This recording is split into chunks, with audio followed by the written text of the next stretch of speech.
কেউ একবার খোঁজ নাই রাস্তায় আছি, কেমন আছি, খেয়েছি না বেঁচে আছি না মরে গেছি।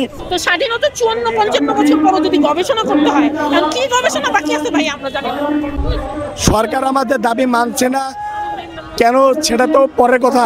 এই যে আমরা 6 দিন রাস্তায় আছি, সরকারের কোনো পর্যায়ে কোনো মানুষ এখন মধ্যে আমাদের সাথে যোগাযোগ করে নাই। শুধুমাত্র গোয়েন্দা সংস্থার লোকরা জিজ্ঞেস করে কখন আছেন, কতক্ষণ থাকবেন, চলে যাবেন কখন। কিন্তু যাদের যোগাযোগ করার কথা, যারা আমাদের নিয়ে কাজ করে, সরকারের যে ব্যক্তিবর্গরা আছে, কেউ একবার খোঁজ নাই রাস্তায় আছি, কেমন আছি, খেয়েছি না বেঁচে আছি না মরে গেছি, একবারের জন্য বলে নাই। সাউথ টাউনে হোক আপনার স্বপ্নের আবাসন, শতভাগ রেডি প্লট, সাথে সাথেই সাফ কাবলা রেজিস্ট্রি। আমরা 6টা দিন মানবতার জীবনযাপন করছি, এই অবস্থা আমরা কতদিন থাকবো আমরা জানি না। আমরা শুধু চাই আমাদের অধিকার বাস্তবায়ন করা হোক, আমাদের কর্মসংস্থান দেওয়া হোক, আমরা যেন সমাজের মুখে মাথা উঁচু করে দাঁড়াতে পারি।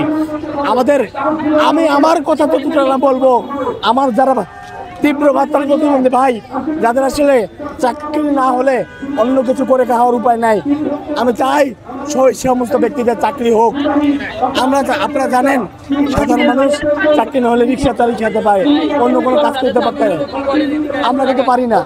আমাদের সুনির্দিষ্ট কিছু কাজ আছে কিংবা অফিসিয়াল কিছু জব আছে, যেগুলো পেলে আমরা শিক্ষকতা করতে পারি, আমরা যে কাজগুলো করতে পারি সেই কাজগুলো আমাদের আমরা সেই কাজগুলো করে জীবিকা নির্বাহ করতে চাই। আমরা শুধু চাই আমাদের কর্মের ব্যবস্থা হোক, আমরা যেন সম্মান নিয়ে বাঁচতে পারি। আমাদেরকে সমাজসেবার যে উপদেষ্টা উনি বলেছেন এখনো গবেষণা বাকি আছে, আমাদেরকে চাকরি দেওয়া যায় কিনা এটা উনি গবেষণা করবেন।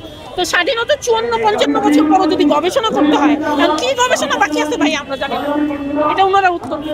মূল দাবি তো 5টা আমাদের। আমরা চাচ্ছি যে মূলত আমাদের কর্মসংস্থান, রাইটার ইস্যু এবং আমাদের যে চাকরির যে বয়সসীমা এটা বাড়ানো হোক, এগুলি চাচ্ছি। এবং প্রথম এবং দ্বিতীয় শ্রেণীর কর্মচারীর মধ্যে 2 জন এবং তৃতীয় এবং চতুর্থ শ্রেণীর কর্মচারীর মধ্যে 5 জন প্রতিবন্ধী ব্যক্তি রাখা লাগবে, এটা আমাদের দাবি। সরকারের পক্ষ থেকে কি বলা হয়েছে? না, সরকারের পক্ষ থেকে কিছুই বলা হয়নি। আজকে 6 দিন পর্যন্ত কেউ আসে না, কেউ আমাদের সঙ্গে কথা বলতে আসে না। বরঞ্চ সমাজসেবার উপদেষ্টা আমাদেরকে বলেছে যে উনার নাকি গবেষণা করা বাকি আছে। এই 54-55 বছর পরে উনি কি এত গবেষণা বাকি রাখছে? ওনার কাছে গেলেই গবেষণা করতে হয়, কি গবেষণা উনি বাকি রাখছে এটা আমরা দেখছি। এখন পুলিশ আমাদেরকে যমুনায় যেতে দিবে না, সহজ হিসাব। আমাদের উপদেষ্টা যিনি আছেন, প্রধান উপদেষ্টা, তিনি তো শান্তিতে নোবেল পেয়েছেন, তাই না? শান্তিতে যে নোবেল পেয়েছে সে নিশ্চয়ই এরকম অশান্তি চাইবে না, চাইবে? আমরা ওইটাই প্রত্যাশায় আছি যে ওনার দেখা হয়তো আমরা পাবো।